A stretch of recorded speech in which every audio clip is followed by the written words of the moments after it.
al doctor Boris Darmo, que él viene desde la ciudad de Satipo, hermanos, con el tema el Espíritu Santo y la vida eterna.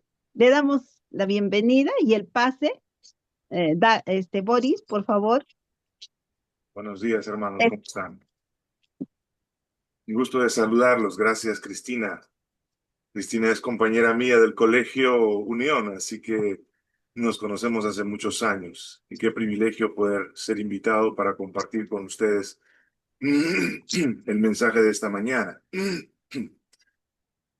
Estaba un poco preocupado porque los veía o estaban con sueño o estaban despiertos. Pero los veía un poco tristes esta mañana. Bueno. De todos modos, estamos contentos de poder participar juntos del mensaje de esta mañana. Yo quiero compartir con ustedes la diapositiva que me compartieron para el mensaje de hoy acerca del Espíritu Santo.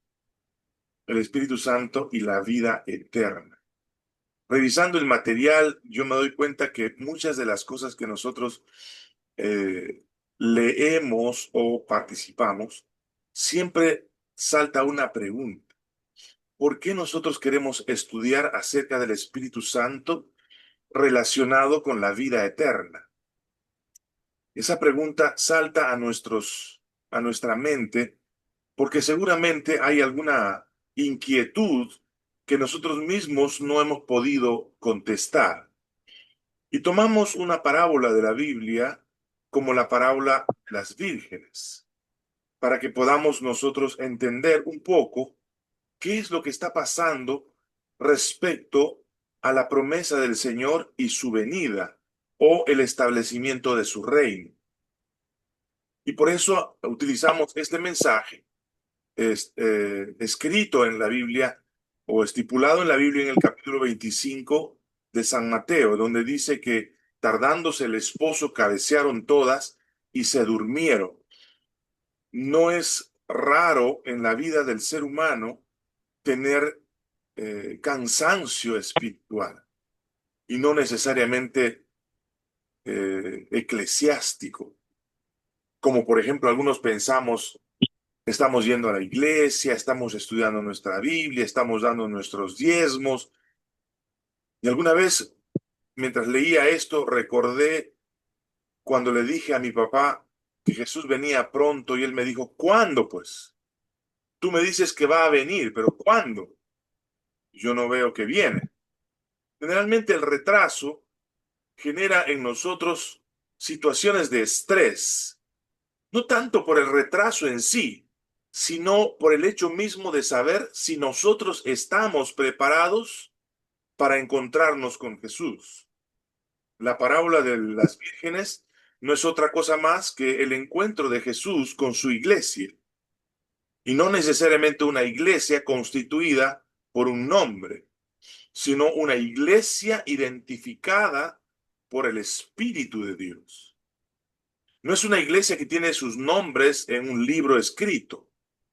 Es una iglesia que tiene en su corazón, en su mente, el nombre de Cristo escrito en su vida. Ahora, ¿cómo califica la Biblia a esas personas? En la parábola Jesús especifica a unas como prudentes y a otras como insensatas. ¿En qué sentido eran prudentes y en qué sentido eran insensatas? En que cada una de ellas tenía una preparación para el encuentro. Y la preparación no necesariamente está en cuántas veces yo oro, cuántas veces leo mi Biblia, cuántas veces voy a la iglesia, cuántas veces predico. Eso es el fruto de lo que yo ya tengo dentro de mi corazón. No es al revés. No es que yo, para poder llegar a ser un árbol de limón, siendo un árbol de manzana, yo tengo que poner limones alrededor de mi árbol para yo convertirme, siendo manzana, a ser un árbol de limón. Es exactamente al revés. Para yo poder ir a la iglesia y estar feliz, estar contento, ser predicador, ser un dadivoso, en las cosas que necesita la iglesia y vivir una vida cristiana, yo tengo primero que ser limón por dentro para que mis frutos puedan ser limones. Una de las cosas que nosotros no hemos entendido, porque aparentemente parece que fuera un asunto externo, la preparación ante la venida de Jesús o hacia la vida eterna, es que creemos que cuanto más hacemos, más estaremos preparados para la venida de Jesús. Pero aquí la historia no dice solamente que les faltaba aceite, sino que también se durmieron. La escritura dice bien claramente que no solamente les faltó aceite a algunas, sino también se durmieron. Muchos de nosotros somos débiles naturalmente, internamente, porque no tenemos no más oración, no más lectura de la Biblia, no más templo, sino porque no hemos entendido que la vida cristiana no depende de lo que hacemos, sino de lo que somos, sino de con quién nos asociamos. La presencia del aceite en las lámparas no es un asunto externo, es un asunto interno. La presencia del aceite no es un asunto que tiene que ver con lo que yo practico, sino con lo que yo creo. El aceite representa al Espíritu Santo. Conocemos la parábola. Yo estoy tratando de resumir porque quiero explicar un poco mejor el concepto de la presencia del Espíritu Santo en relación con la venida de Jesús. Porque la parábola nos trata de llevar a entender de que hay algo dentro de nosotros, dentro de la lámpara, que debemos tener. Y para tener, no necesitamos ir a comprar, como lo hicieron las insensatas, o cuando quisieron hacerlo no encontraban aquello que buscaban, sino que nosotros tenemos suficiente aceite hoy para adquirir en nuestras vidas. Tanto la falta de aceite o la presencia del aceite en nuestras vidas debe ser el fruto de la obra de alguien que está dentro de nosotros, no alguien que está fuera de nosotros. No es el pastor, no es la membresía, no son las actividades de la iglesia. Escuchaba a un pastor evangélico decir esta semana que para buscar a Dios no tenemos que ir al templo. Oh, yo voy a ir al templo a adorar. Es una actividad social, espiritual, la que nosotros realizamos en el templo. Pero de eso no depende nuestra vida espiritual. Nuestra relación con Dios depende de nuestra intencionalidad para buscar a Dios en nuestras vidas. Según el problema de la parábola, el problema no era el retraso, sino esperar la venida de Jesús, teniendo hoy la oportunidad de adquirir lo suficiente para mantenernos firmes en el tiempo postrero ante la venida de Jesús. Eso que tenemos que obtener, yo estoy seguro que todos aquí lo tenemos, ninguno de nosotros somos vírgenes insensatas porque ya conocemos la palabra de Dios, es lo que nos preparará para la venida de nuestro Señor Jesucristo. La Biblia dice que el que tiene al Hijo tiene la vida, el que no tiene al Hijo de Dios no tiene la vida. Estas cosas os he escrito a vosotros que creéis en el nombre del Hijo de Dios para que sepáis que tenéis vida eterna. ¿Cómo yo sé que yo tengo al Hijo de Dios en mi vida? Muchos de nosotros cuantificamos nuestra espiritualidad. Estamos preguntándonos cuántas veces fui a la iglesia, cuántas veces leí mi Biblia, cuántas veces prediqué, cuántas veces. Y de acuerdo a eso, nos sentimos que hemos cumplido lo que el Señor requiere de nosotros para ir a la vida eterna. Pero según este texto, no es cuánto tú haces, sino a quién tú tienes. No es cuántas veces hablas de Él, sino cuánto tú crees en Él. La Biblia dice, estas cosas os he escrito a vosotros que creéis en el nombre del Hijo de Dios, para que sepáis que tenéis vida eterna. No es lo que yo hago, sino es lo que yo soy como un hijo de Dios, porque acepté la obra salvífica del Hijo de Dios. Y si el espíritu de aquel que levantó de los muertos a Jesús mora en vosotros, el que levantó de los muertos a Cristo vivificará también vuestros cuerpos mortales por su espíritu que mora en vosotros. No está diciendo que morará en vosotros, dice que mora en nosotros. No tienes que ir a buscar al Espíritu Santo fuera de tu casa, en el cerro, doblando tus rodillas, gritando, Señor, ven a mí, una cosa así. El Señor tiene una disponibilidad preciosa antes de que tú siquiera se lo pidas. El Espíritu Santo está dispuesto a granel en el tiempo que tú quieras, en el momento que tú así lo decidas. Y aquí viene el asunto más importante de este mensaje. Es que no es que tú tienes que estar pidiendo el Espíritu Santo cada día para estar preparado para la venida de Jesús.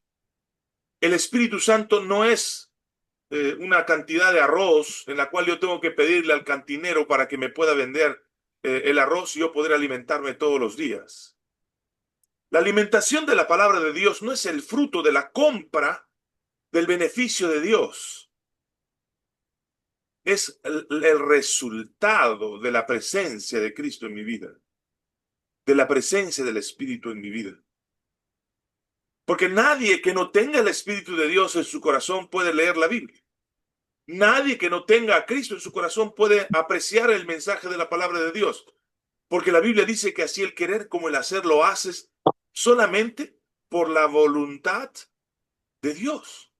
Él es quien produce en ti así el hacer bien, el adorar, el leer, el orar.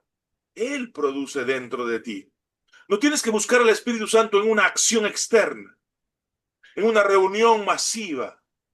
Tienes que buscar al Espíritu Santo y aceptarlo en tu relación individual, íntima con Dios. Estaba revisando la Biblia, algunos textos interesantes, además de los textos estipulados aquí en la parábola. Estaba mirando un poco de la promesa del Consolador que Jesús dio a sus discípulos. Yo me imagino que muchos de nosotros hemos pasado por la experiencia de los discípulos cuando ellos, al ver que su maestro se iba, de haber estado 3 años y algunos meses con él, y sentirse acompañados por el espíritu que los movía a seguirlo, habían descubierto en él que él era el Mesías prometido. Pero el Mesías prometido estaba en relación de algunas cosas que nosotros también tenemos hoy. Estaba en función de la liberación de sus culpas, de sus situaciones económicas, de sus situaciones sociales, del sufrimiento permanente de la vida aquí en esta tierra. Hoy estamos apesadumbrados por las corrientes políticas sociales de nuestro mundo. Estamos cada uno de nosotros desesperados al ver cómo la sociedad es una sociedad insegura y queremos liberarnos de eso. Tenemos miedo de la muerte. Oramos para que el Señor no nos permita morir, porque queremos vivir, pero queremos vivir en un mundo donde cierta comodidad social, económica, nos permita sentirnos satisfechos. Parece que hemos olvidado que nuestra existencia en esta tierra no tiene nada que ver con lo que poseemos, con lo que queremos, por nuestra tranquilidad social, económica o espiritual. Que nuestra estancia aquí no es otra cosa más que un simple peregrinar hacia la patria que el Señor Jesús ha prometido a todos los que esperan su venida. Nos hemos olvidado que la promesa de Jesús de consolación a través de un consolador llamado Espíritu Santo es una promesa real, viva, en la experiencia individual de cada ser humano. Nos hemos olvidado que Él es la garantía. ¿Quién? Jesús. Que Él ha puesto en nosotros el aceite de la presencia de su Espíritu y que nos da la tranquilidad de que sea lo que nos pase en este mundo, estamos seguros de que la vida eterna es nuestra. A veces vivimos la vida cristiana como si fuéramos mendigos, como que andamos llorando al Señor para que Él por favor tenga compasión de nosotros. Él ya tuvo compasión por nosotros. Él ya hizo la obra en la cruz. En algún momento de mi vida yo me encontré en una situación realmente triste y llamé a un pastor y recuerdo sus palabras cuando él me dijo, al pie de la cruz hay esperanza. Esas palabras nunca voy a olvidar porque me dio esperanza.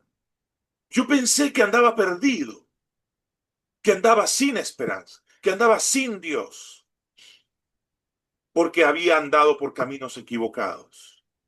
Y muchos de nosotros, tal casi como un buen católico, apostólico y romano, andamos haciendo penitencia casi delante del Señor.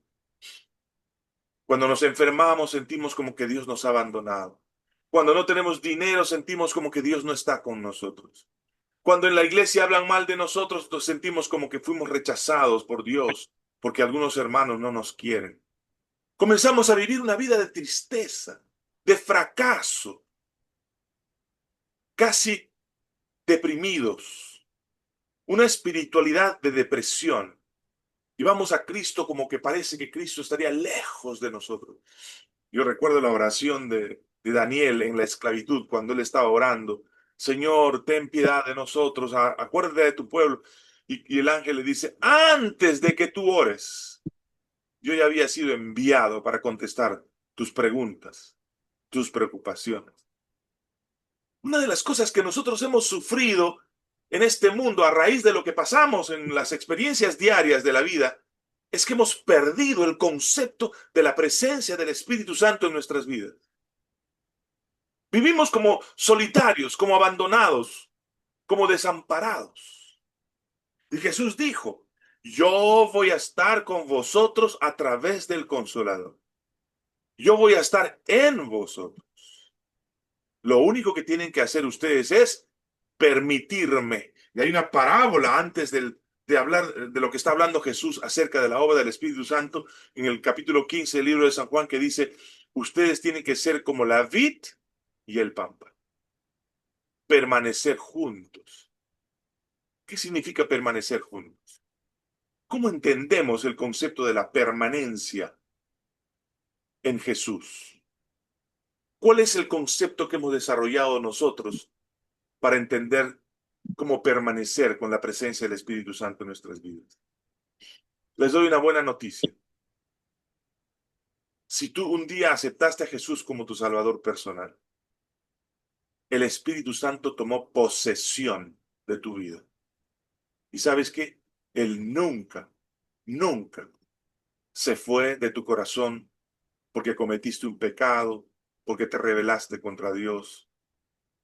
Lo último que sucederá en esta tierra será el abandono del Espíritu Santo de los corazones que no quieren que la obra de ese Espíritu sea parte de su vida.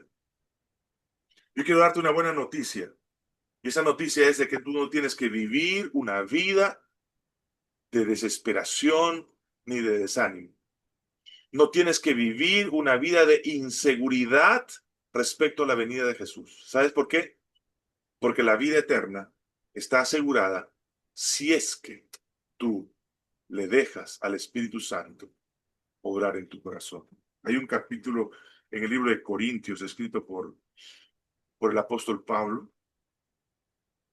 En el capítulo 6, el versículo 19 de Corintios, el primero de Corintios dice, ¿o ignoráis que vuestro cuerpo es templo del Espíritu Santo?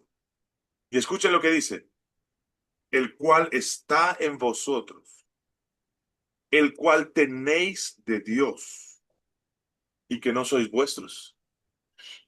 Esta es la buena noticia. No vivas más una vida de tristeza, de dolor. No vivas más una vida de desesperación. Tienes que confiar en las palabras de Jesús. Os enviaré un consolador. No tienes que preocuparte de que no tienes aceite para llegar a las bodas. Ya el aceite fue puesto en tu corazón. Lo único que tienes que hacer es siempre estar en relación permanente con ese espíritu que Dios ha puesto en tu vida, que es el Espíritu Santo.